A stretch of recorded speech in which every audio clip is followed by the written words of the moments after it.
नमस्कार दोस्तों, आप लोग कैसे हो? होपफुली आप लोग बहुत अच्छे होंगे।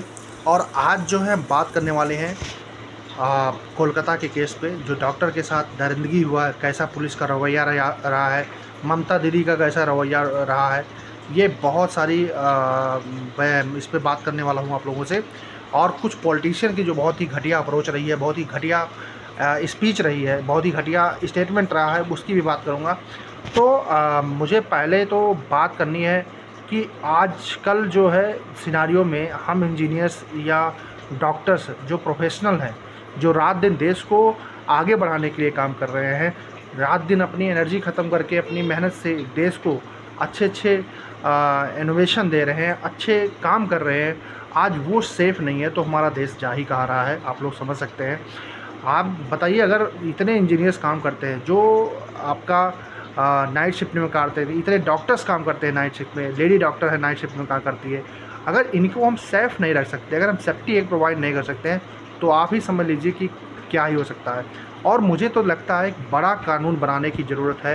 रेप के लिए एक बहुत बड़ा कानून बनाने की ज़रूरत है। वो कानून जो भी हो, वो सारी कमेटी डिसाइड करे क्या होना चाहिए, लेकिन इस पे बहुत ज़रूरी है कि ऐसे तो कोई भी किसी को भी सेफ़ नहीं रहेगा, कोई भी किसी भी जगह नहीं सेफ़ रहेगा।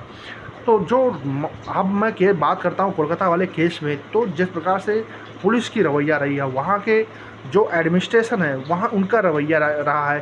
3 घंटे उनके पेरेंट्स को बताना, फिर वहाँ बुला के 3 घंटे बिठाए रहना, और बाद में उन्हें बताना कि नहीं, पहले तो बताते हैं कि सुसाइड की है, बाद में बताते हैं कि आ, ये जो है ये दिखाते हैं उसको, बॉडी को 3 घंटे बाद, और उसको पता लगता है कि रेप हुआ है। और वो कंप्लेन, पुलिस का रवैया, फिर सबूत को कितना लोगों ने जाके अटैक करके मिटाने की कोशिश किया। बहुत सारी प्रॉब्लम आई है यहाँ पे।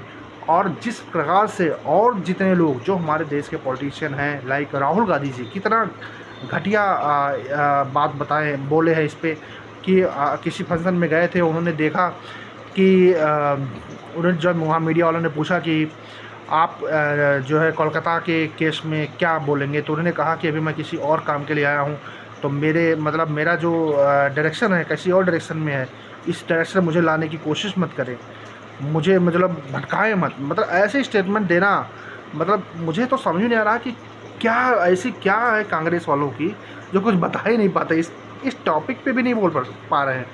जबकि हम सब लोगों को यूनाइट होकर इस चीज़ को बहुत कड़े से कड़े बातों से, कड़े से कड़े निंदनीय वर्ड से इसको जो है इसका जो है बहुत निंदा करना चाहिए, क्योंकि ये बहुत ज़्यादा, ये बहुत बड़ा क्राइम है।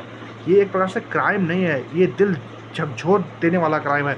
निर्भया जब हुआ था तब भी सब लोग यूनाइट होकर इस पर रेज किए थे, आज भी यूनाइट। ये निर्भया 2.0 है, ये आप समझ लीजिए। इससे इससे भयानक हर जगह होता है। ऐसा मैं नहीं कह रहा हूँ कि बंगाल में हो रहा है, अपने देश में अगर आप रिपोर्ट्स दिखाए तो हर दिन कोई ना कोई केस आपको सुनने मिल जा रहा है। इस तरीके से इतना ख़राब सिचुएशन है। कहीं ना कहीं पुलिस का रवैया है, हर जगह पुलिस का रवैया ये है, पहले उसको छुपाती है, बाद में चीज़ें जब सुप्रीम कोर्ट, हाई कोर्ट में जाता है तब चीज़ें एक्टिव हो जाती है। भाई आप पुलिस वाले भी, आपसे रिक्वेस्ट है कि आप लोग भी सुधर जाइए, अदरवाइज़ ये ऐसे तो देश को आप सेवा करके कोई है क्या ही फ़ायदा।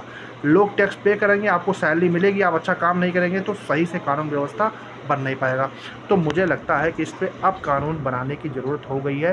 रेप के केस पे बहुत कड़ी सज़ा होनी चाहिए। ये बहुत ही अच्छी बात नहीं है। हमारे देश का इमेज जो बाहर जा रहा है, क्या जा रहा है कि हमारे यूथ, अगर हमारे यूथ डॉक्टर्स ही सेफ़ नहीं है, इंजीनियर्स ही सेफ़ नहीं है, ये मैं बता रहा हूँ कि जहाँ जो ही प्रोफेशनल वर्क है, जो रात में काम करते हैं, डॉक्टर्स इंजीनियर्स ये रात में काम करते हैं और दिन रात काम करते हैं, और अगर ये सेफ़ नहीं है तो कैसे हमारे देश को आप लीड करा पाएंगे, हमारे देश कैसे डेवलप हो जा पाएगा। तो मुझे अब प्रधानमंत्री जी से, मुझे और पार्टियों से रिक्वेस्ट है कि सब लोग आके इस पे एक कानून बनाइए, कड़ा से कानून बनाइए, कड़े से कड़े कानून बनाइए, और जितने भी ये सब दोषी वाले हैं उनको तुरंत 10-15 दिन, 1 महीने के अंदर उनको एक कड़े से कड़े कानून बना के उनको सजा दिलवाइए की कोशिश करें। जय हिंद, जय भारत।